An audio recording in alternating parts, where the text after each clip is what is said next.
the Tony Topping Show, and it's the guest section of the show. And have we got a guest for you, ladies and gentlemen? We most certainly have. We've got Mike Freebury joining us, and I met Mike at a UFO conference at Cornwall with the Cornwall UFO Research Group a few years back. He's going to come out with some stuff tonight that even I didn't know about regarding his experiences. Mike Freebury is author of a book called Killers on the Moor, and Mike began researching serial animal mutilation attacks in 2000 after hearing by chance a broadcast on BBC Radio about government secrecy. What he is to tell you is absolutely astounding. It's not for the faint-hearted. It's adult content, so if you are disturbed by the animal mutilation stuff, which it's a bit grisly in places, I would recommend that you don't have the young ones listening. This is an adult content. His research focused on two main cases: the Dartmoor Ponies incident of 1977 and the Dartmoor sheep attacks between 2005 and 2008. Mike was assisted in his Devon investigations by Dave Gillam of the Cornwall UFO Group. Highly recommend them. They have a conference every year in October. It's a cracking get-together. As part of his investigation into the Dartmoor sheep attacks, he began a campaign under the Freedom of Information of legislation to obtain release of crime scene photographs taken by the Devon and Cornwall police. It was indeed a long and very complex legal battle for him, lasting 3 years, and Mike finally won his case and obtained a landmark victory with the release of the police images. In 2011, his book Killers on the Moor was published, giving details of his investigation into animal mutilation attacks and giving a United Kingdom perspective to this worldwide issue, which it is a worldwide issue. Mike's challenging claims that he believes that alien entities are responsible for the majority of cases investigated are supported by a considerable amount of evidence detailed in the book. Mike has been a consistent supporter of the farming community and has spoken to numerous UFO conferences and UFO groups about his investigations. And Mike is currently involved in a major investigation about UFOs in the UK, the results of which are likely to be released to the public in 2014. And we'll be talking about that with him tonight. Stay tuned, listeners, it's quite brilliant what you're about to hear. This is the Tony Topping Show. Planet X. The truth is on air. Look, Mike, welcome to the Tony Topping Show, and tell us, how did you get into this? Well, in 2000, I was at home one day. I'd got the day off work, and the radio was on, and there was I think it may have been Radio 4. There was a phone-in about government secrecy. Anyway, I wasn't really listening to it, and walked over eventually to turn the radio off, and suddenly I just froze, because a guy came on the phone and said that he'd been friendly with a BBC producer who had told him that in the 1970s there'd been an incident on Dartmoor involving the deaths of 15 Dartmoor Ponies. And he was told that this was one of the biggest secrets in the UK government. And I was absolutely staggered by this, because I was aware of the case, and I didn't think it was anything to do with UFOs or anything like that. But I was just absolutely staggered. It was as if I suddenly had 50,000 volts put through me. And I decided there and then that I would investigate this incident and try and find out what was behind it, and that was how I started. I wasn't a ufologist as such, although I sort of 10 or 15 years previously I'd seen some UFOs, so I sort of believed in them, but I certainly wasn't investigating them when I started out on this quest, as it were. Really? So you had no interest in the subject? We'll come back to the Dartmoor incident, Mike. I'm just slightly off piece. I've just got another question to ask you. You said then it was the biggest secret to the UK government.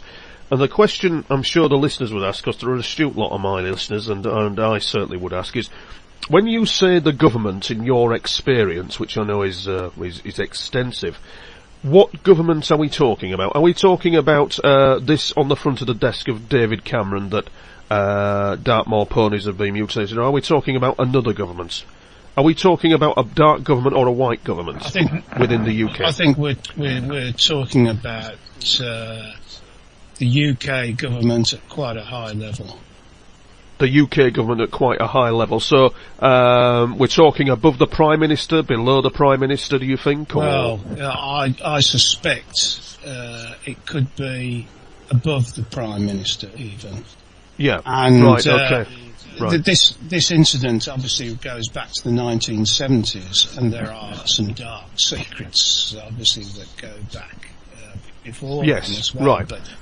All right. Before we get to there, sorry to interrupt you. I'm just setting a landscape for the listeners. Then we can get stuck in, Mike, because you're an astounding guy to listen to.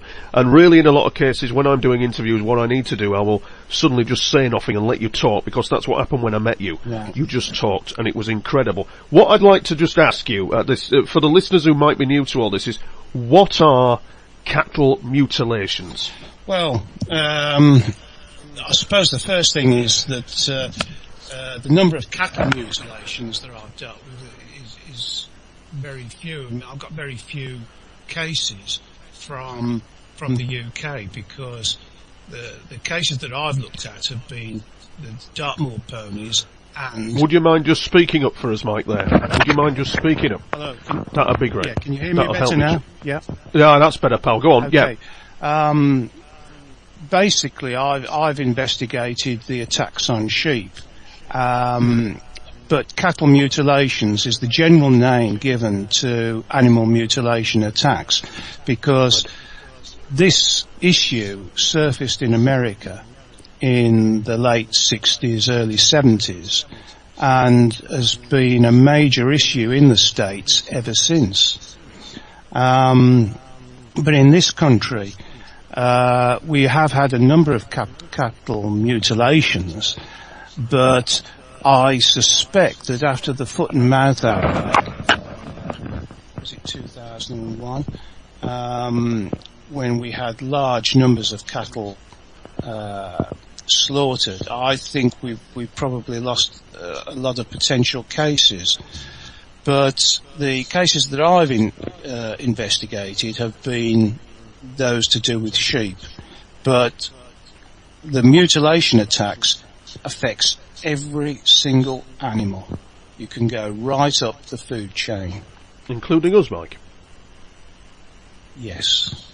Oh, we're going into a very dark area, listeners, aren't we? We certainly are. Yes. Yeah, so it affects everything, including ourselves. Crikey. Yeah. Dear oh dear. So there is this issue that the attacks. If I give you some details of how the attacks are carried out, there's a variety of things done to the. But there's a pick list, if you like, of injuries that are done. I didn't know that. Right. And I'll just give you some ideas. That the removal of the tongue. Right. And this is invariably cut smoothly and precisely to the back of the mouth, and there's no blood loss. Yes. There's quite often a small hole in the top of the head, and on larger animals, you'd think, they've been shot.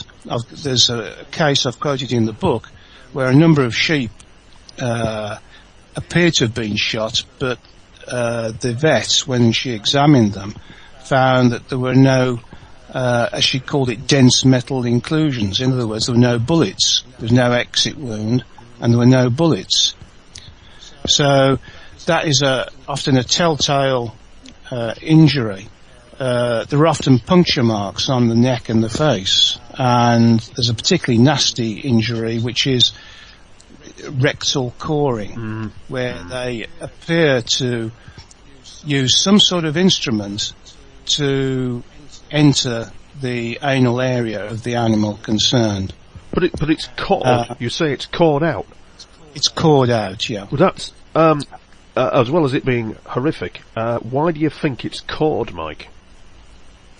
Well, I think I don't know. No.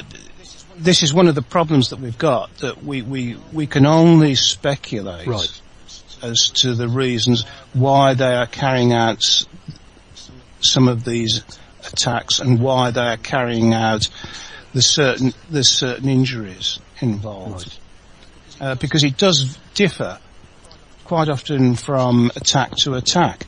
I mean, one of the other things is that one or both eyes are removed. Now, they're not sort of pecked out. If you've ever seen an animal that's had its eyes pecked out by predators like crows or something like that, it's really quite a messy affair. It's like a sheep that's been attacked by a dog. It's not a nice sight.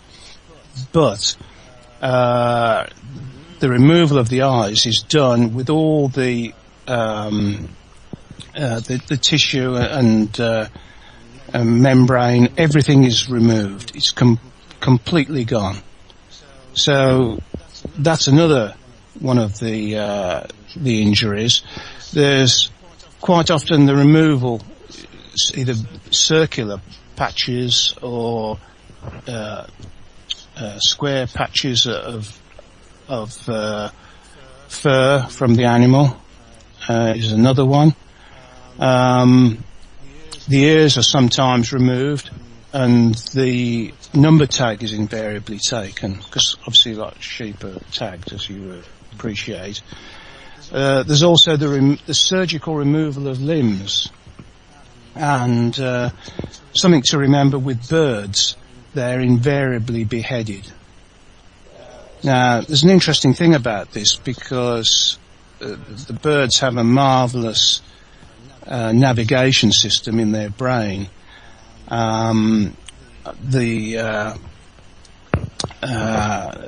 have been known to fly around crop circles when they've been coming over in flocks. That the flock will part and they will avoid the crop circle.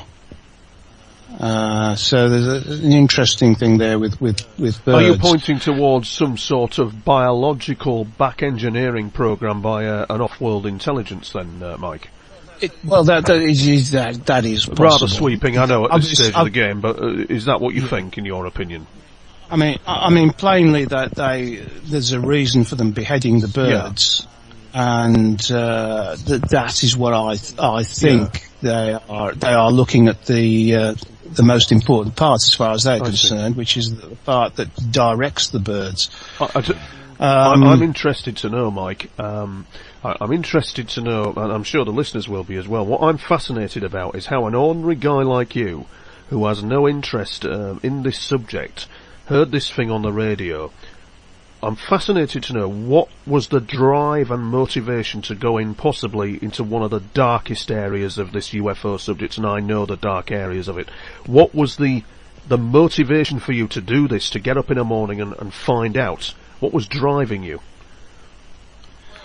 Well, I was driven initially by this incredible radio broadcast, because I wasn't thinking in terms of UFOs or aliens or anything like that. I thought it was something to do with the government themselves having gone down there and mutilated these animals for whatever reason.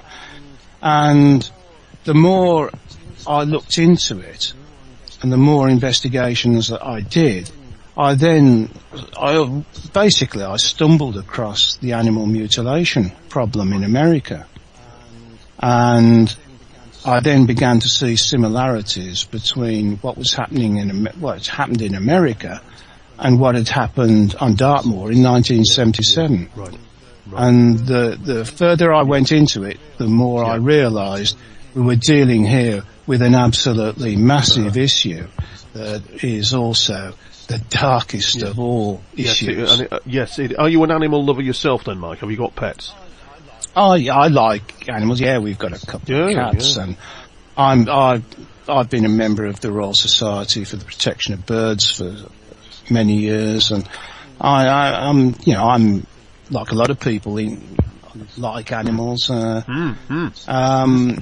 it's what happens to these animals is absolutely shocking. You know, the removal of reproductive glands and stuff like that. There's no blood left at the site, and sometimes the strange substances are found, and there's also rapid decomposition. When you say as strange well. substances, Mike, I'm interested to know, are they intelligent substances? Are they like advanced substances that have some sort of awareness about them? Do you know? A random question, I know, but I'm interested. Would you know, or is it just, no? No, there's... To be honest, I don't think we've been able to find out the origin of some of these substances. Some of them have got a basic chemical makeup.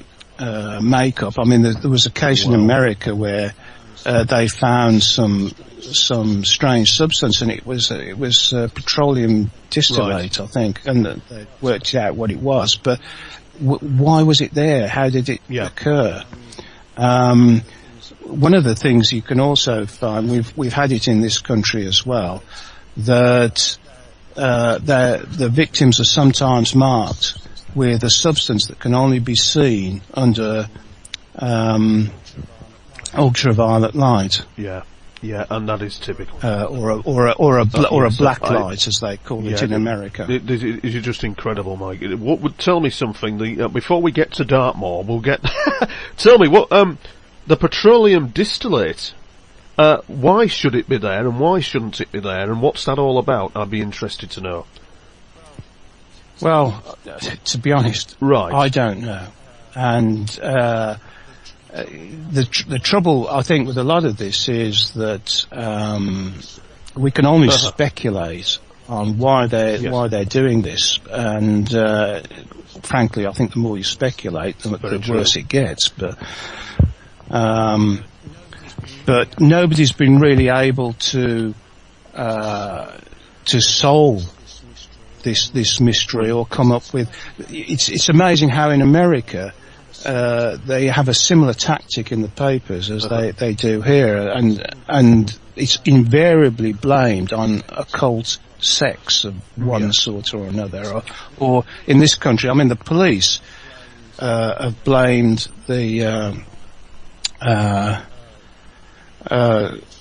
various groups, and it's shocking that they've been able to do that, and just through ignorance, really. I mean, for example, Scotland Yard have been on the information gathering game since 1800. Probably more so longer at it than Britain's spy agencies. Do you think Scotland Yard know a bit about this stuff, a bit about mutilations, a bit more than what they're letting on? I mean, no. I don't think that the police themselves are privy to this, because I think it's all dealt with by DEFRA. All right, DEFRA. Okay, I tell you what we'll do there. There's so many. Or MAF, as they used to be known. I tell you what, we'll get into that then, Mike. Did you just before we go to Dartmoor? Did you have like a run-in with DEFRA, or did you receive cooperation from DEFRA, or? I've never had any cooperation from any government agency. Right. Wow. And I have to say that DEFRA, they were very naughty. Okay, I'll tell you what, we'll hold it there, and we'll get the landscape going. We'll move to Dartmoor, and then we'll go into DEFRA and all that's gone on with you in retrieving this information, because I found that the journey that you've gone through to get this into the public domain has been unbelievable as far as I'm concerned. So let's start, if you don't mind, Mike, at Dartmoor now, and take us through what the hell went on at Dartmoor. Well, I think for the first 3 or 4 years I had a hell of a job trying to get anything on the internet to do with the Dartmoor Ponies. It was extremely difficult. And as part of my investigations, I did find out the date that it had happened and how it actually got into the press and all the rest of it. But as part of my investigations, I asked the library department at the Western Daily Mail in Plymouth if they could give me details of any attacks on animals in the Dartmoor area that I could sort of have a look at and get some information from. And they got me a case that had happened fairly recently at the time. This was, I think this was March 2005, and this had happened on the 1st of January 2005.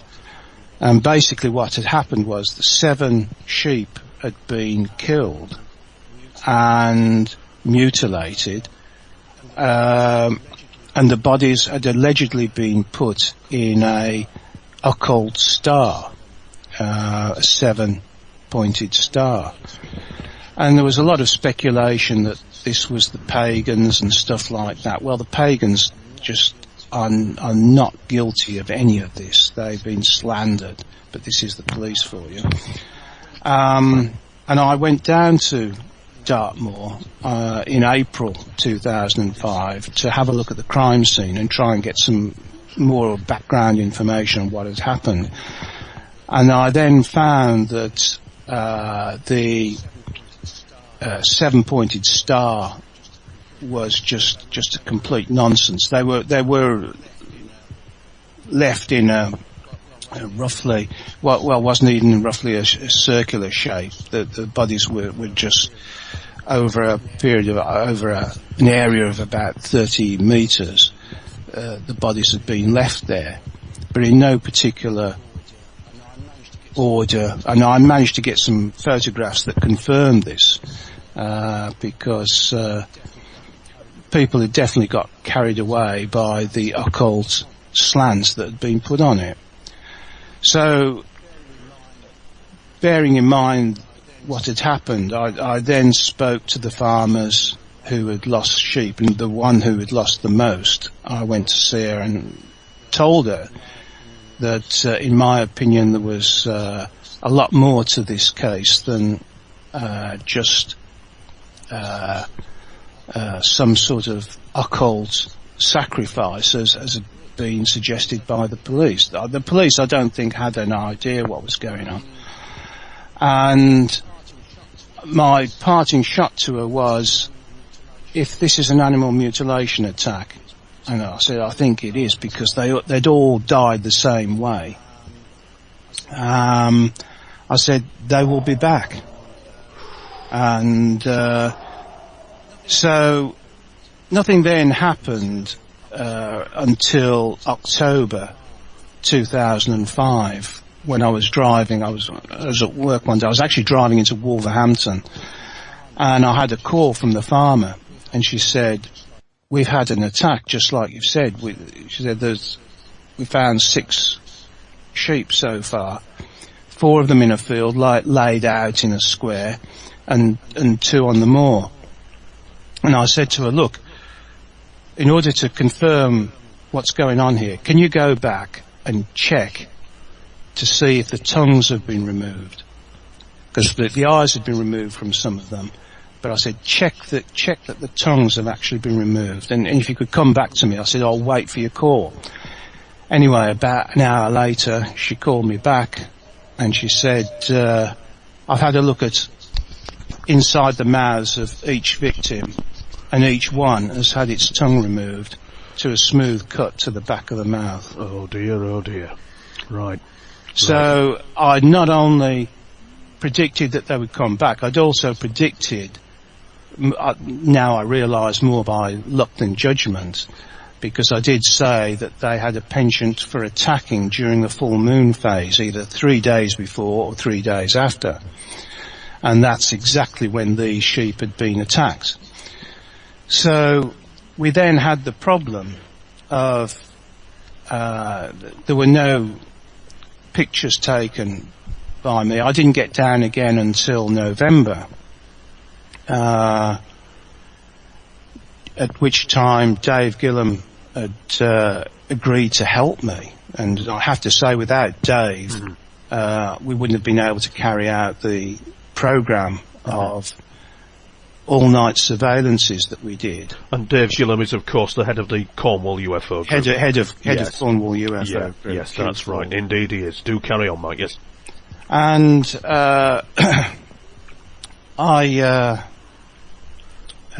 we did our first surveillance of the area on, I think it was the 14th and 15th of November 2005. It was an horrendous night to do it because the mist was, you could literally, if you could see more than sort of 6 feet at one point, that was as much as you could see. It was absolutely shocking. But the mist did sort of dissipate a little bit as time went on, and Dave and I were sitting in the car. We were parked just on the edge of the moor by a track, and I saw a very bright light, and I thought, oh, somebody's driving up the track. And I thought it was a headlight. Yep. But it wasn't. It was actually a beam of light coming from a field, the other side of the track, and going up to Pew Tor, which is a major outcrop of rocks in the area. And I have to tell you, it was absolutely terrifying. Because Dave was like talking to me at the time, and I was absolutely, it was jaw-dropping. And I said, Dave, there's something out there. And we jumped out the car, and it stopped. But I saw this quite clearly. So this was the first indication we had that there was perhaps something a little unusual going on in Dartmoor. I think the sentence what you said, that it's terror, it's jaw-dropping, does not actually give it credit to what it is. No. Does it? No. The actual, No, I didn't it even doesn't. know that, Mike, actually, that you'd come face to face with them. I've been chased by them twice now, and the shock and trauma and terror of it is just, well, actually, as you were going along, talking, I was, there's a voice screaming in my head going, Mike, don't do it, what are you getting into? Oh my god, all the time, and I'm sure the listeners are picking that up. So, you're in the car, you've got out the car, I take it, you've seen the beam of light, what's happening now then, Mike?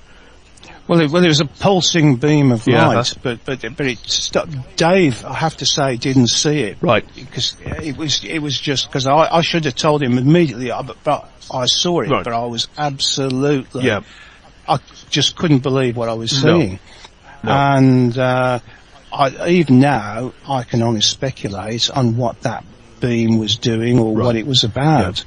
But it was coming from a field that was the other side of the track, and the beam was coming across the track and going up towards Pew Tor. And Do you think it was aware of you, Mike, whatever it was? Do you think it was aware you were there?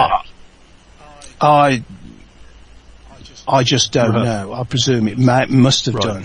Perhaps it must have done. But it was a bit of a shocker, and it obviously prompted us to do more all-night surveillances. And in March, the following year, in 2006, I went down there. I hired a cottage and took my then son-in-law down with me, and we met up with Dave, and we did some surveillances then. We didn't actually see anything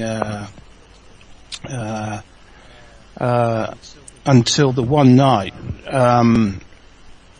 we were doing a recce amongst actually walking alongside the fields on the edge of the moor, and you have to remember that these fields, the walls are quite high that separate these fields.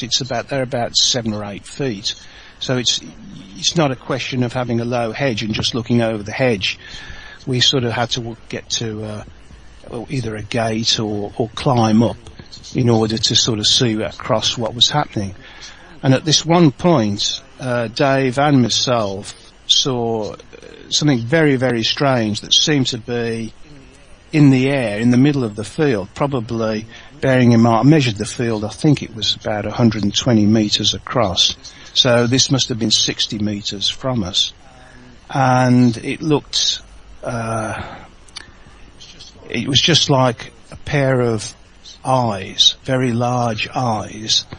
And it was, how can I put it? It was as if as if it was the head of a crocodile or something like that. This was like a UFO, was it? That had... This was not a UFO. This was some sort of entity. I get you, right. I've lost my bearings with the conversation. You're all right. I'm just trying to get it into my head. We're looking not at a UFO. We're not looking at a UFO, Mike. We're looking at an entity. Is that? Yeah, I get that. We're looking at an entity, and I mean, Dave said, he said he'd never seen anything like it. It was just incredible. But the thing was, it sort of blinked and it went out and it had gone. Yeah. Good God. So it was a bit of a strange thing. So the following day, anyway, I went to see the farmer on whose land it was, and told her what we'd seen. And I said, it's a big pity that we haven't got any photographs from the attack on the 14th and 15th of October. And she said, the police took loads of them. They came on the Sunday. Now, this is very unusual, actually, them turning up on a Sunday to take crime scene photos. So I said, what I'm going to do, I'm going to go down to the police station at Tavistock, and I'm going to ask them if I can see the photos, thinking that they would cooperate. Well, of course they didn't, did they? And I went to Tavistock police station and went to the desk sergeant and said, I'm acting for Miss Alford, and I'd like to see the file, if I could, of the sheep attacks. And I gave him the crime number and everything. And he went away and he came back about 5 minutes later, and he said he'd obviously discussed it with somebody higher up, probably a sergeant. And he said, I don't see any reason why you can't see the file. He said, but what you have to do is you have to do it through the Freedom of Information Act. So, right, okay, no problem. Can you give me the address? Yeah, he gave me the address for Middle Moor, which is where the Devon and Cornwall Police Headquarters are. And I wrote to them and asked them if I could see the file, and had a letter back.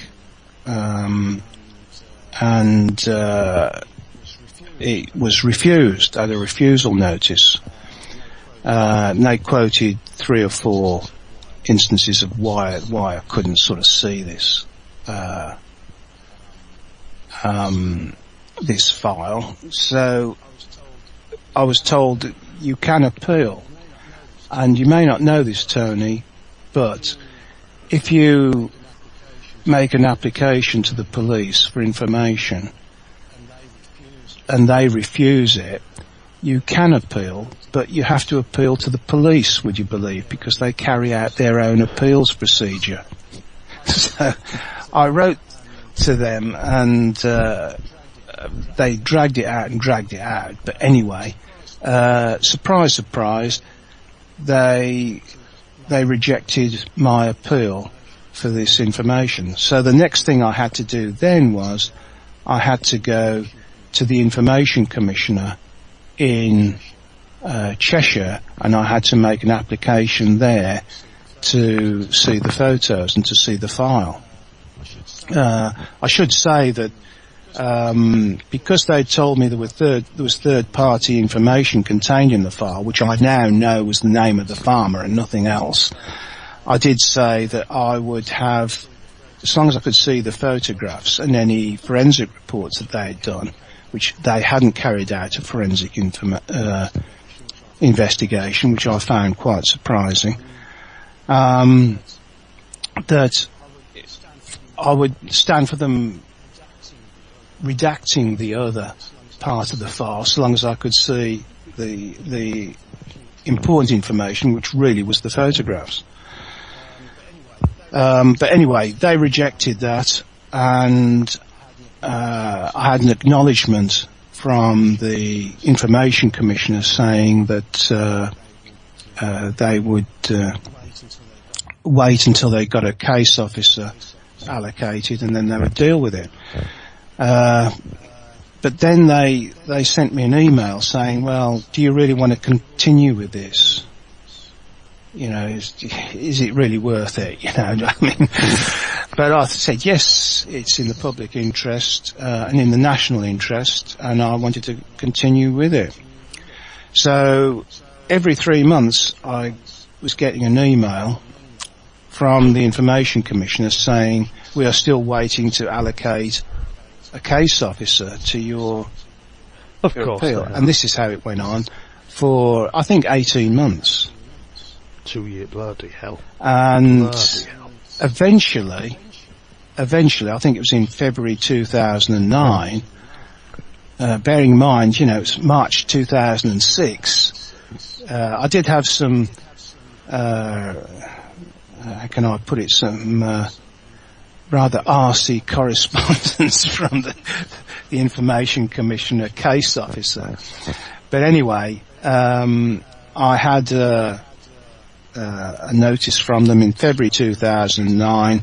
It was a refusal notice saying that that they agreed with the police and that they couldn't release the file to me.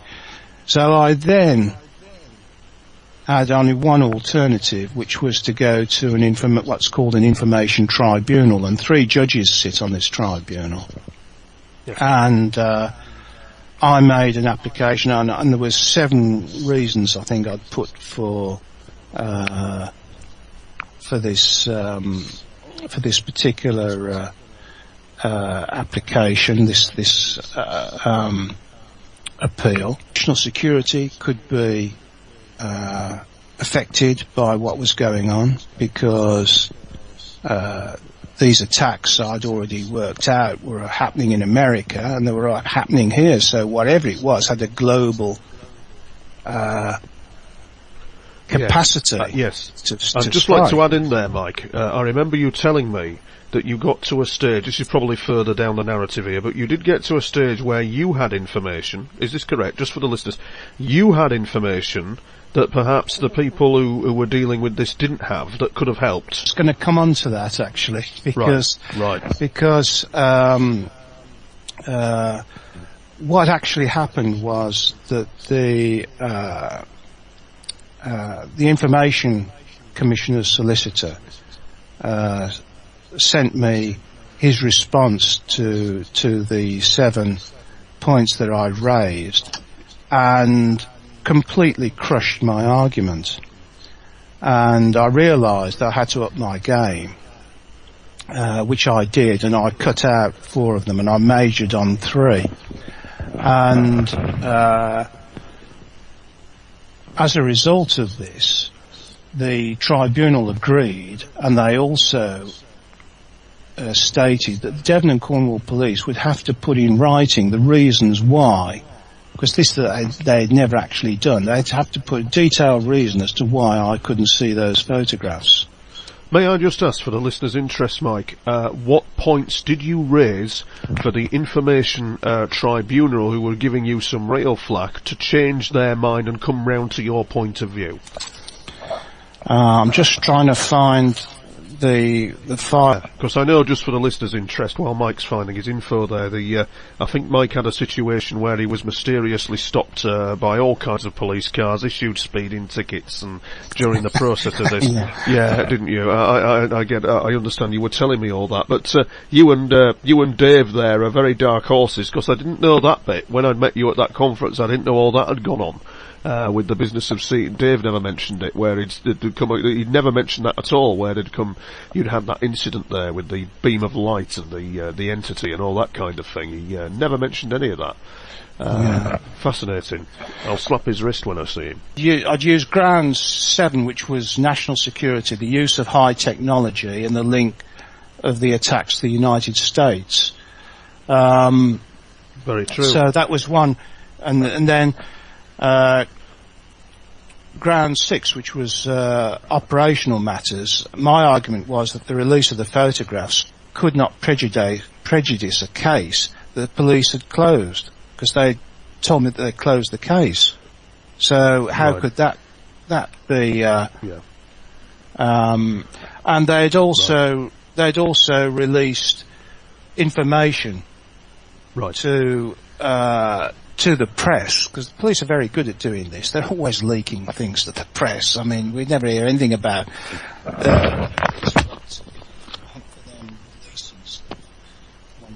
We've lost you on audio, Mike. Come back to us. Hello? I've lost you completely, mate. Just come back to us. Hello? I can hear you now, mate. Yes, I can hear you now. Go on. I can edit all this, so it's not a problem. Go on. So, You've gone quiet on me, Mike. Can you still hear me loud and clear?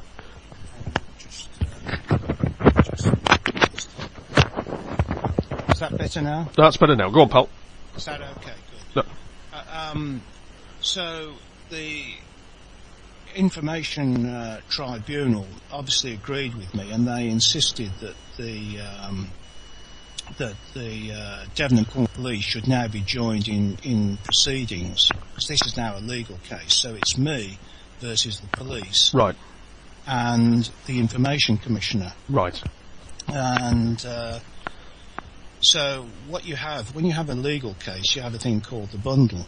Right. And in this bundle, there is all the documents that people are going to use in submission of their case. Right. And I'm going through this bundle, which is about 4 or 5 inches thick, and I found some interesting correspondence, that it appeared that the Information Commissioner had attempted to get a situation whereby I could see the photographs, but without the Information Act being used. Right. In other words, they were trying to sort the problem out at an early stage. The police said that they would consider it, and they then referred it to ACPO, which is the Association of Chief Police Officers. Got you. And after about 2 or 3 weeks, they came back and said, no, we'll fight this one to the death. Right. And basically that's what happened in September. Well, I think it was maybe first week in October. I obtained the judgment that I'd won it unanimously, and that the pictures should be released to me.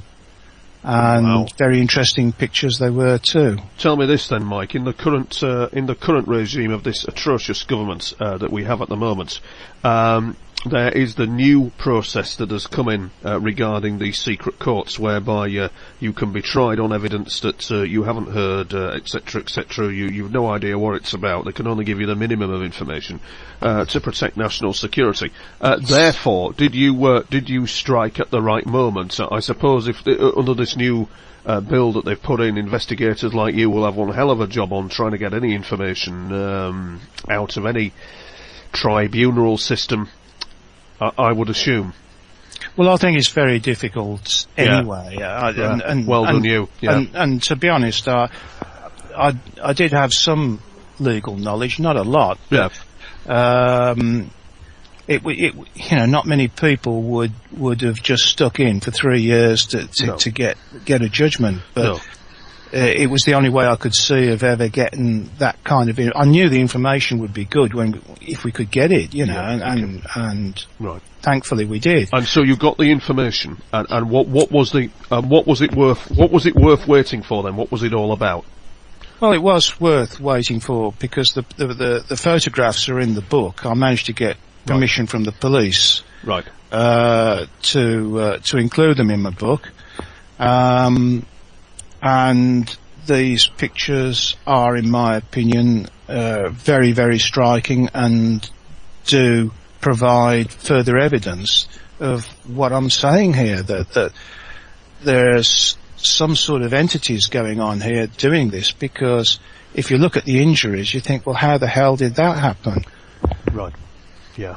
Yeah. So it was worth every minute that I had to spend on it, to be honest. To get there. And tell me, at the moment then, what is the, what was the reaction then of DEFRA and the government organisations to your work? Because during the course of my UFO experiences, I have had harassment from an unknown agency. I know what that's all about. And there is an unaccountable misplacement of power going on around all this. Did you have any harassment from kind of like mysterious quarters in the course of trying to research this, Mike? Yes. You did. Yes. Tell more. Well, we had an instance where there was an attack on Dartmoor. Right. And we needed a vet that was probably not local. Right. And I went down there and took the decision. I'd already worked out with a vet, told them what I was interested in and could they help, and they said that they would. This vet was based in the West Midlands, and I kept their identity secret. Only I myself knew. Dave Gillam didn't know, my wife didn't know. I mean, that's how deep the secret was. And we had an attack in June, I think it was June 2006. 3 sheep had been killed very close to the main B3357 road, which runs through Dartmoor. And these sheep had just been, it was as if they'd been zapped. And I decided that I would take one of these sheep back to the West Midlands to a vet. And I was told the sooner I got it back there, the better. So the farmer didn't know the vet's identity either. I drove back and got the vet to have a look at it. Some interesting things came out of it. I didn't think any more of it. When you say some interesting things came out of it, tell the listeners, Mike, what were the interesting things that came out of it? There were some interesting injuries. Yeah. I think the eye had been removed. The eye had been removed, yeah. Removed, and there was, I think that the tongue had been removed as well. It was the usual the usual modus operandi as far as you were concerned, then, yeah? Yeah. Right. And the vet had picked up that the anal sphincter had been removed. Now this is extremely strange that had been removed as far as she was concerned. But anyway, she did a little report for me, and I said, don't put it in the post. I will collect it that way. I know, secrecy is maintained, and I never use my landline. I only use my mobile phone to contact her. So, didn't think any more of it. I was quite pleased with what had happened and how we got a bit more information, because this is how it is. You're building a case. And I was at work one Friday, and I had a call from the vet, and she said, we've got a problem. We've had the local environmental health officer has contacted us and has said that you have brought a sheep back from Dartmoor. They want a copy of the post-mortem report, and they want my details. And I said, is this normal? And she said, absolutely not. She said, I have to tell you that we weren't going to give them the information that they've asked for, but we've contacted a solicitor who's told us by law we have to do so. So this is what's going on. So I said, well, give them whatever information they've asked for. Can you give me the number of the person concerned, and I'll contact him. Anyway, he wasn't there, and I was pretty angry about this. But anyway, I rang on I think it was the following Monday. I'd been to see the vet in the meantime, and the veterinary practice manager, to ensure that there was no other way that they could have found out that it was me that brought the sheep back, and how on earth they'd found out that it was the vet that had done the post-mortem. And it was obvious how it had happened when I looked at it in the cold light of day, that they had accessed my mobile phone records they'd picked up, I'd made 8 or 9 calls to a vet, and they knew exactly which vet to contact. Who do you think they were, so Mike? Sorry to interrupt. Who do you think they were? I think it was the police and DEFRA. Right. And there's another little thing to all this, that I spoke to the guy concerned and to the environmental health officer, who said to me, well, it was I was instructed, he said, by the regional ministry vet at Stafford. No, he didn't say it, Stafford, he just said the regional ministry vet. So I spoke to the farmer on the evening, and I said, look, I told her what had happened, and I said to her, he said he'd been contacted by the regional ministry vet. And she said, well, which one? And I thought, oh, of course I never asked which one. Didn't know whether it was the one for Devon and Cornwall or the one for Stafford. So I rang him up the following day, and he said, it was the regional vet at Stafford, he says, and I said, who instructed the regional vet at Stafford? He said, I'll have to come back to you. Anyway, he did in a couple of minutes. I thought I'd never hear from him again. And he said, it was all done by email. He said, and the regional ministry vet at Stafford emailed us, and they in turn were emailed by Lea Hurst. He says, I don't know what that is.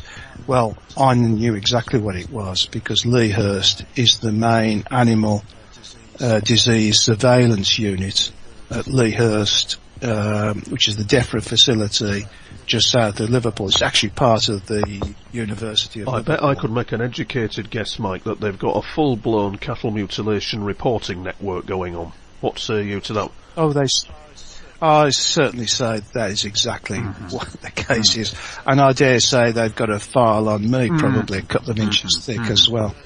But I can give you a postscript to this, because in the last couple of years I've contacted this environmental health officer again, who now says he didn't have an email, denies that he's had the email, and says it was just done on a phone call. Well, you know, they're just covering the tracks. Well, they are. I mean, did you get any mysterious phone calls telling you to shut the hell up? I mean, one phone call I had was I was walking out of Tesco's, and it was an answering machine message, hearing 2 men in a car, more or less hinting that it was me walking out of Tesco's, etc., etc.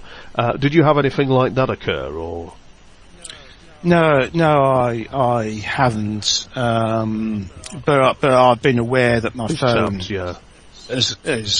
is tapped. I mean, obviously they've interrogated my mobile phone and continue to do so, and they can, from a mobile phone, find out exactly where I am. Right. Yeah. Of course. If it's switched on. Yeah. So, yeah.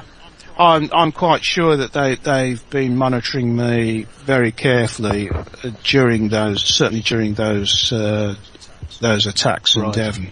Why?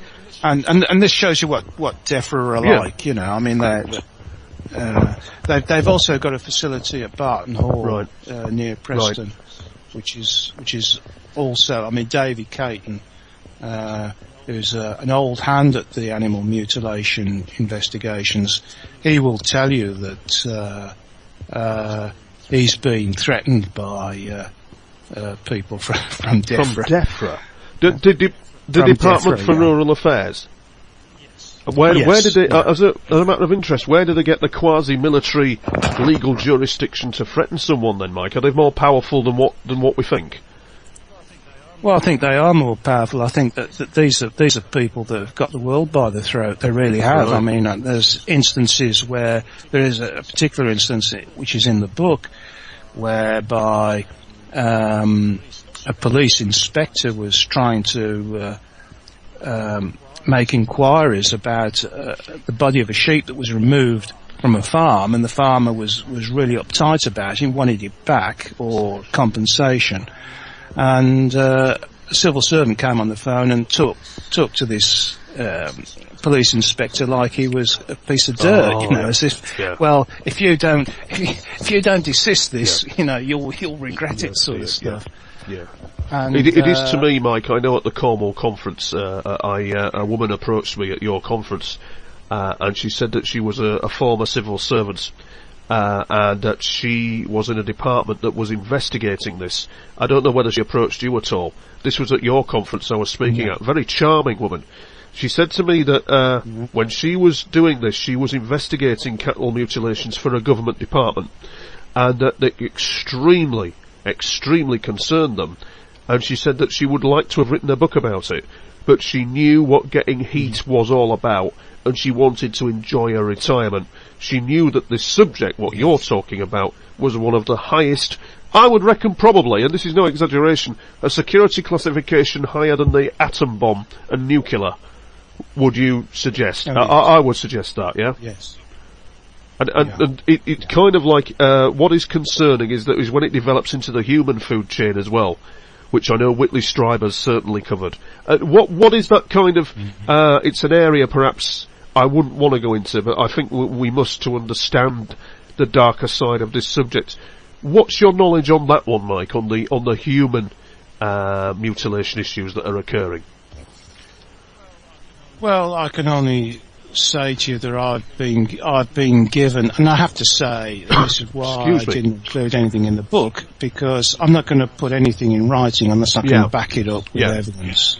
And this is how I go about things, that if I find the evidence, I'll use it, and I'll use it to back up whatever I'm saying.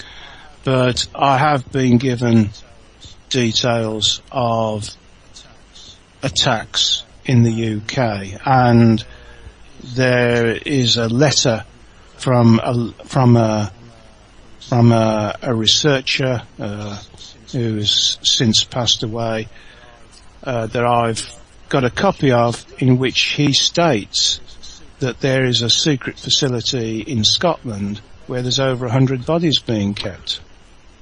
Wow. And it's not really wow in a way, because from my perspective, Mike, I know that I keep going on about this to the listeners, you may not have heard of them, but I know that there is an agency, or there was, founded in 1950, which zoned in very nicely on the subject, called the Collins Elite, who were looking at this issue in terms of human beings as well, with a view that the UFOs were demonic. There was a demonic element to the UFO situation that they were dealing with. Well, I think we're dealing with multiple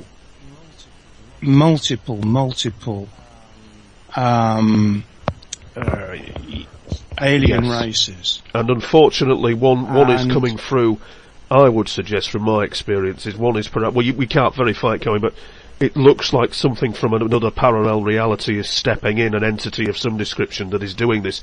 I think, is it fair to suggest, and I don't think it is, that all the UFOs are doing this, and all UFO incidents and experiences are not like this? There seems to be a specific modus operandi of a specific kind that's part of a wider jigsaw puzzle. Would I be right? Yes, I would think that, yes, there is some differentials with what the mutilations in America say and some of the mutilations in this country. And there are also similarities, but I would certainly say that there are probably 2 or 3 races that may be doing this, and for what reason we can only surmise. One thing's for sure: time is meaningless. Oh, there's non-locality with it, Mike. There is non-locality. Time, oh my God.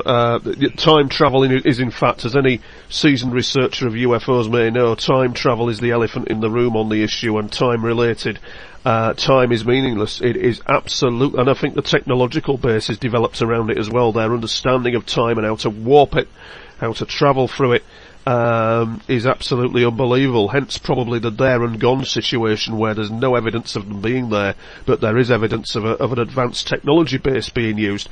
Is there, and coming to the terms of technology base, Mike, I'm interested to No, there has been reports throughout the history of UFOs of them moving from flying saucers to flying triangles, to pyramid-type craft, etc., etc. With the cattle mutilation issue, is there any evidence in your, and I'll say professional opinion, of the technology base of how it's done changing over years or centuries? We've had the up-to-date, this sounds terrible, we've had the up-to-date technology base of rectums being cored out with precision. Has that always been the case through the years with these mutilations, do you think? Well, always the same technology? Well, unfortunately, we haven't got much information to go on because we can only go back so far, and then it becomes a matter of interpretation. There isn't a book on animal mutilations sort of before the Second World War or anything like that, or before the First World War.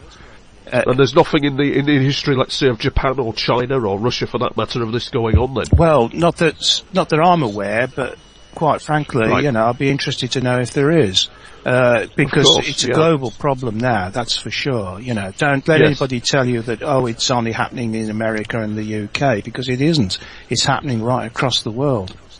In terms of countries, is America, for example, on the Richter scale of these incidents occurring as compared with Britain, or are they the same, or? Well, I would say that in America there's far more openness about the subject. In this country, I mean, it's like people don't want to know. And certainly that you have to say in this country, if they want to keep a secret, they can keep a secret. But in America, there's far more openness about it. But they're still not admitting to anything, and they're still covering things up. Yeah, they're not in control, and governments don't like to let people know that they're not in control. What do you go along the line, though, Mike, of the other argument that can be put forward on the cattle mutilation issue, especially in terms of America, where they've seen the mutilation and the unmarked helicopters turn up, that there is perhaps an off-world intelligence complicit with a shadow element of the human military that is allowing this to all happen without any? Do you buy any of that? Well, there seems, certainly in America, to be some military involvement. But I'm not convinced that is the case in the UK. Yeah. You don't think that they're testing secret weapons? I've heard that argument. No, definitely not. I mean, quite honestly, excuse me. I just don't see that, because they could just go and buy animals if they needed them that much. I mean, this idea that the military are involved in cases that we're pretty sure are animal mutilation attacks doesn't hold water. And as far as I'm concerned, what's happened in America is different, because there certainly seems to be several agencies involved in some of the mutilation attacks in America. But I've not investigated the American side of things. Although I've got a part of the book does disclose cases that have occurred in America. I've not spent a lot of time looking in detail at what's happened in a lot of the American cases where the military are supposed to have been involved. When you say agencies in America, Mike, what agencies and what are they doing, just to clarify? Well, certainly there seem to be military, quasi-military, and certainly I would think the NSA is going to be involved, maybe the CIA, but the NSA, which is, of course, the most secret organisation on Earth, is almost certainly has knowledge of all this and is probably involved in it to some degree. You think the national security? Right? Okay. You think that an American agency? What we're talking about then is obviously what Eisenhower indicated, which was a misplacement of power that would exist and will persist within the military-industrial complex. Because for the listeners' interest, the NSA's security structure is such that none, even the President of the United States, is entitled to know what they are doing if national security applies. And we get this constant story, don't we, Mike? Admiral Hill Norton, as an example, Chief of Defence Staff, Secretary of NATO. He made inquiries. I think he even made inquiries about mutilations and was completely shut down on it. The lockdown is disturbing. The security blanket is disturbing. And it's disturbing from my point of view because I have seen individuals acting outside of the law and without jurisdiction with all this. And it's very dangerous. What are your thoughts on that issue? Because you could argue, if I was to play smartass with you, Mike, I could say, well, Mike, what do you expect? This is national security. Why are you poking your nose around in this? Why? For what reason? This is national security. Why do you need to know? Well, I think the truth has got to come out because at some point, I accept that there could be some panic, but I think that the animal mutilations are tied in with a broader issue, that of UFOs, and I think that we need to know what's going on. I mean, President Obama, he hasn't got a clue what's going on. Look at those revelations about what the NSA were doing, and he just didn't have a clue, did he? And no, he would not. Now they're just trying to cover it all up, but they won't.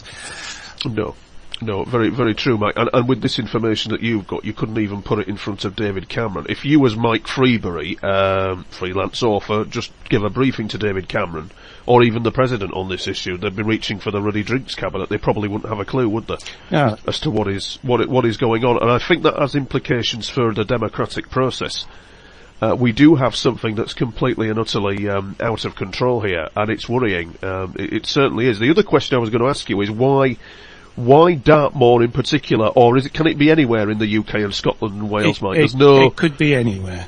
Absolutely anywhere. Right. Although I have noticed that they seem to like remote areas. Right. And they're never seen. They are never seen, and that's something you might consider, when you think of all the cases that have been, not just in this country, but particularly in America, and nobody's actually seen them at it. So why is that? How are they able to do that? I know there's the Lincolnshire incident, I've forgotten the precise name of it, where Richard Hall was interviewing a farmer. He was saying that this thing that was responsible for shifting a load of sheep, disappearing a load of sheep, was a dot of light that became a triangle that became a dot of light again. And I've been face to face with a dot of light, and it's not a very pleasant experience. And I couldn't help but wondering when you saw this little dot of light wandering around, in the course of my experience, as to whether it was involved in the unethical behaviour of the mutilation of the cattle, and all that kind of thing, Well, very worrying. Yeah. I mean, Sorry. Carry on, no, do carry on.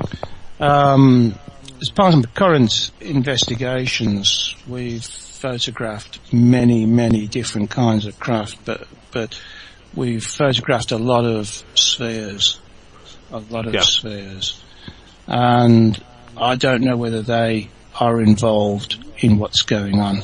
I've been told that is the case, but I haven't got any actual information that I could put forward and say, yes, it's definitely them that's doing it.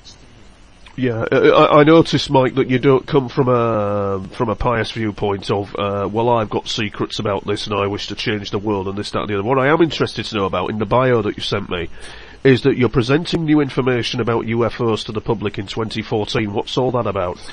Well, basically, an area that is known to have had animals missing, because this is something else that happens. It's part of the problem that animals can go missing from one farm and turn up at another farm, like 10 miles away. I didn't know that. And this is another problem and byproduct of it all. So we've found an area in Wales where there have been animal mutilations and animal losses, and we've been monitoring it, Wyn Keach and myself, and we have picked up a lot of stuff, a lot of footage, and many photographs, which we've been using automatic cameras. Well, yeah, It's been hard work. and Wynne puts a lot of work in, doesn't he? He stands there all night. Yeah. I know for me it isn't safe to do what he does standing there all night, because I've had some hair-raising situations, as you well know, Mike. What is his... We'll have to have him on the show. For listeners who don't know Wynne Keach, his name isn't up in lights, but he's a bloody good, diligent researcher. What's his take on it as a matter of interest then, Mike? On our current research programme? Yeah, on the mutilation things, Well, I think on the mutilations, he's very supportive of the line that I've taken, and he's been he's provided me with equipment to help me, which has been a big help, to be honest. You know? Right. And we are currently working together on this project, which hopefully later on this year we will release some of the images that we've been taken, many of which are in daylight, incidentally. Okay. And there's a variety of craft involved. Yeah. A variety. Is this a certain area where these things are going missing and appearing in another farm 10 miles down the way, kind of thing? It's in an area where there have been some strange happenings with animals. But there is an awful lot of UFO activity in this particular area. An awful lot. I know, right, yeah. That's like the Fast Walker Ranch, isn't it? Or something like... Just in closing, Mike... It's more than that, I'll see. Is it really? Yeah. Is it so? We're in for a treat hour. You'll have to come back on the show and tell us all about it. You and Wynne. Yeah. You'll have to get back on the show. But tell me, does your wife had kittens? Because as I'm sat here, and I've had 30 years of it, mate, dealing with it, but as I'm sat here, I keep, there's a voice in my head going, Mike, no, don't get involved, stay away. Is your wife supportive, or does she get worried about you, or? Oh, she's supportive. I couldn't do it without her support. Wonderful. So, you know, I'm very lucky, because unfortunately, like I say, I didn't start off as a UFO researcher. No. Now, everybody would say, well, you're a UFO researcher. It becomes all-consuming. And you have to be careful sometimes, because it can just completely take over your life, and you do have to be careful. It can destroy. I'm a broken man because of it, Mike. I tell you, after all that's happened to me with it, and my story's yet to be told, and I've been doing it years. But anyway, look, you're just absolutely fascinating guest to have on the show. You really must come on again and tell us more about what's happening. Promise me that you will. Yeah, certainly. Oh, just great. Just listen, I'm quite an unorthodox interview, so it's just great to you and sounding it all out and just seeing where we're going with it. Just in closing though, Mike, I'm interested to know what has been your in doing all this. I think it was when I saw the beam. Yeah. I thought I just face to face with one. I know Wynne might have a similar story to tell, but 500 yards out in a field, it was staring back at me. Hover was quite shocking and flew off. Yeah. And I'm thinking, chuffing hell. Yeah. That is not good, and you can never be prepared. You can never. It's hardened guys in the military who are used to dealing with it. I've heard tell of guys who are in the military who are dealing with all this, will just never be prepared to deal with it. And it's a unique man, Mike, to get to the bottom of this. I think you're doing a great service, and I thank you very much. So sit back, listeners, and have a listen to Chapter 7 of Mike's book. I felt that without reading Chapter 7 to you, which is an important part of the book, that the interview just would be lacking something, and so I said to Mike, well, let's get a chapter together. And it reads like this. Who or what carried out the Moortown sheep attacks? From the day I visited Dartmoor on that fateful Friday, the 1st of April 2005, and my concerns that the January killings were not the occult ritual they were claimed to be, I have been gradually convinced by an ever-increasing volume of evidence that the majority, if not all, the Moortown sheep deaths have nothing to do with human activity. The 7 sheep inexplicably killed on the 2nd of January 2005 created a myth that persists to this day, that the killings had an occult motive and were ritualistic in their execution. The facts do not bear this out. The bodies were not laid out in a star shape as alleged, and the bizarre nature of these killings influenced those who saw the bodies lying on the hillside. 7 bodies, 7-pointed star equals a cult. When I asked Chris and Adrian Cole to do a rough map of the bodies, it was apparent that there was no star shape. When I saw the digital camera pictures of the crime scene taken by Frank Yo, it was obvious that whilst the bodies were spread roughly in an elliptical form, there was definitely no star shape. Where was the altar? Where was the occult paraphernalia? How had the sheep been corralled into separate areas while they waited their fate? Chris Cole was experienced enough to know that they had been kept in the 2 holding areas for at least 20 minutes. There was no sign of any tracks or postmarks for temporary fencing, yet the sheep appeared to have remained docile and calm as they were systematically slaughtered. Experienced sheep farmers will tell you that when going to an abattoir for slaughter, sheep instinctively know the fate that awaits them and will often become agitated and mess themselves, witnessing the executions. Why did the 7 sheep not act in a similar fashion? The lack of blood at the scene is also very curious, and I find it frustrating that the tongues were not all checked for possible excision. However, the vet noticed a strange bruising, possibly indicating that the sheep had been prodded with a sharp instrument or stick. We should not forget the 8th sheep that was rescued from a nearby culvert. This sheep also had the strange bruising and was clearly traumatised by the experience. This animal, which had a very lucky escape, bolted across a cattle grid and would not eat for more than 24 hours despite being next to a herb garden. If only this survivor could speak. The long gap between January 2005 killings and the attacks on the 14th and 15th of October 2005 gave me a chance to speak to the farmer concerned and identify some of the typical injuries that are consistent with the animal mutilation problem. In the event, I was fortunate that my prediction of attack on or all about the full moon would be highly likely, and the removal of the tongues in the 6 victims gave my warnings a strong credibility. If there had been any doubt about the January attack, then there was no doubt about these 2 attacks carried out on Friday and Saturday the 14th and 15th of October. The role of the police was an important factor in the October killings. The attendance of a scene of crime officer on Sunday the 16th of October, and the numerous photographs that were taken prompted my application for the case file under the Freedom of Information Act. The photographs released under my appeal are astonishing and prove that the killings are indeed linked to similar attacks in the USA. The incredible events of the 14th and 15th of May 2006 do not provide the smoking gun for the series of mutilation attacks. Dave Gillam and I obtained some very, very important footage during that night, and we were witness to the activities of an unknown intelligence. Unfortunately, we can only be sure that on that part of Dartmoor there is an intelligence, most probably alien in origin, that either visits the area for some unknown purpose or is resident there and operating at a speed and in a spectrum outside human capability. For all we know, the activity seen by Dave and I could be just one of many different races that could be operating in or visiting the area, perhaps even monitoring the activities of the mutilators. The 4th attack on the 26th of June 2006 was unexpected, as it occurred outside the full moon window. 3 sheep, including 1 lamb, had been killed, and this attack was to have a major bearing on the whole investigation.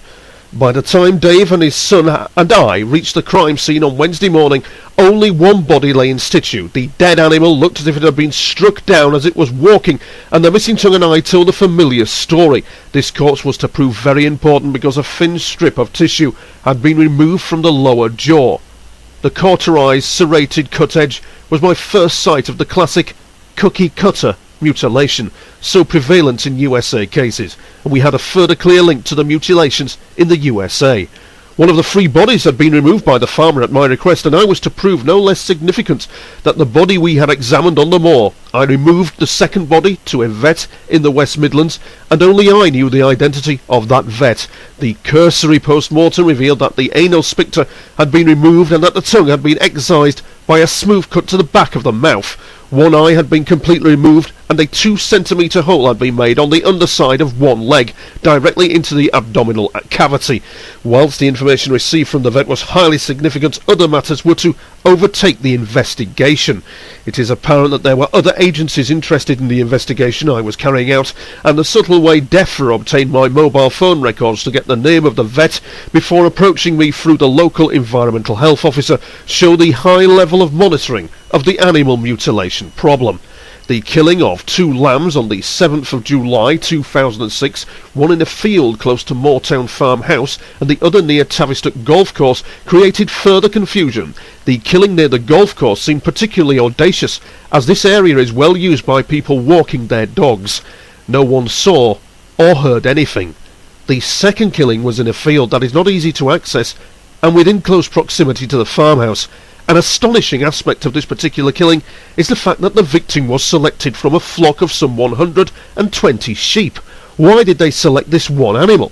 The moon phases do not appear to have been a factor in these 2 attacks, and as the mutilators became more active, the full moon could no longer be relied upon as a potential time for attacks. On the 21st of October 2006, on the 21st of August 2006, there was another killing in a field near Moortown Farm. The victim had been killed in broad daylight on a busy working farm. How had they managed that?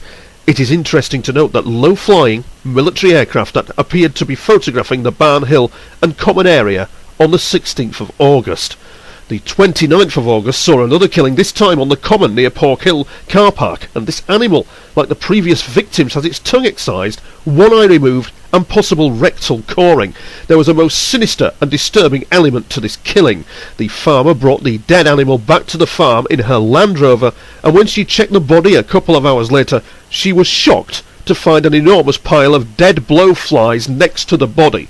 What had the mutilators put on the body to kill the flies? And on the 30th of August, 3 sheep were killed in a field on the other side of the B3357, approximately a quarter of a mile down Pork Hill. The cause of death was not established, and the killings were attributed to dogs. Curiously, the bodies were not torn, as one might have expected in such an attack. There is some doubt as to whether these 3 deaths were the work of the mutilators. The month of September 2006 saw a huge increase in attacks and killings, and I have recorded 23 victims during the 8 days between the 10th of September and the 17th of September. The reason for this escalation is unclear, although the massacre appeared to bring a temporary cessation to the attacks. One of the strange features of the September attacks was the rapid decomposition and bloated appearance of the bodies. Why did the 2 bodies I examined have such a high level of electromagnetism, 8 times higher than normal? The state of the livers in 2 of the September victims caused comment from 2 vets, and there were abnormalities noted.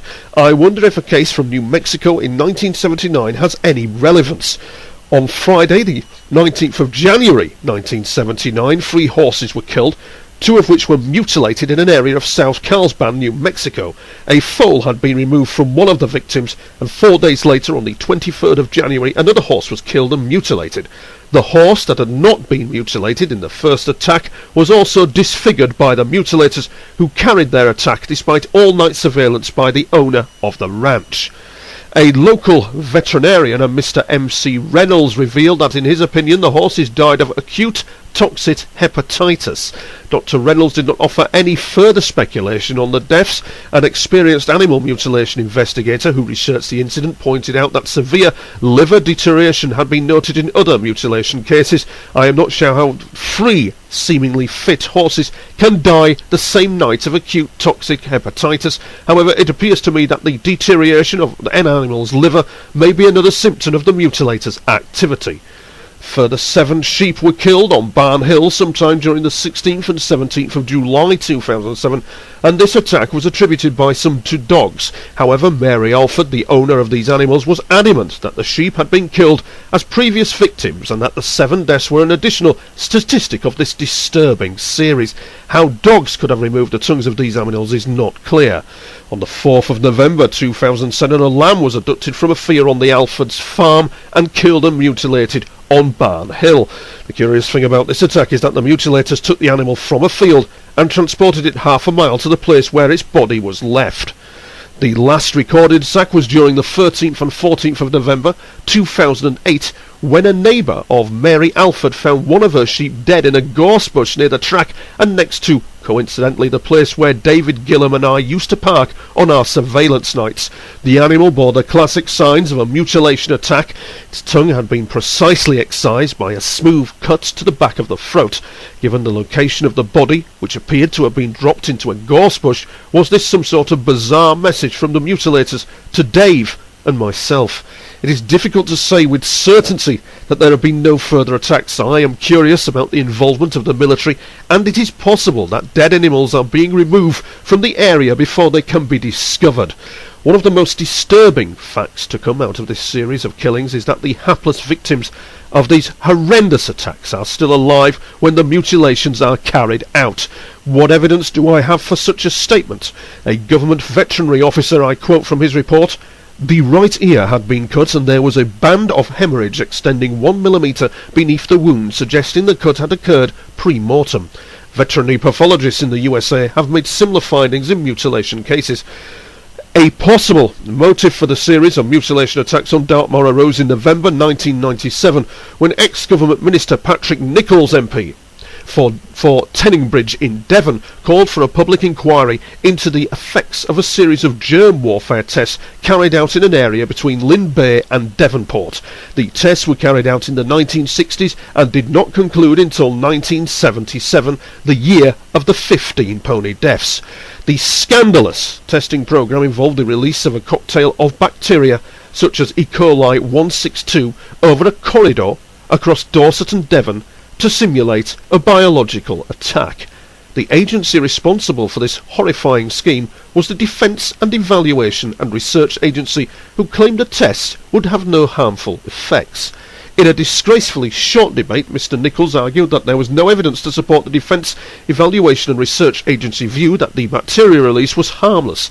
Mr. Nicholls cited the case of the Dorset village, East Lulworth, on the coast of Lyme Bay, where all the girls in 22 families had gone on to have miscarriages or give birth to children with defects. Regrettably, no public inquiry was forthcoming. Could it be that the selective serial attacks on sheep in the Dartmoor area are part of a monitoring programme by entities studying the environmental effects of these human tests? Ever entities carried out the Moortown sheep killings, they have a technological superiority and an indifference that is truly chilling. Daytime, nighttime, they carry out their attacks with precision and impunity. They cannot be stopped, their motives are unclear, and the only hope the farmers have is that the programme of sampling, for that is what it appears to be, will be complete, and the mutilators will move to another location to carry out their bizarre attacks. I believe we are faced with an alien culture that is responsible for the killings, and I and the farmers would like to know what the government of the United Kingdom is doing about it. From extraterrestrials to exposing the truth, this is Planet X. Just to remind listeners, before we go on our merry way at the end of this evening's show, that the excellent book that's been written by Mike can be bought from the Amazon bookstore, of course, and from the CubeFog website, which is the UFO Cornwall UK. That's cornwall-ufo.co.uk. It can be purchased on there. It's a real excellent read. It's called Killers on the Moor. Ladies and gentlemen, thank you very much, Mike. Thank you, Tony. Cheers. Planet X. The truth is on air.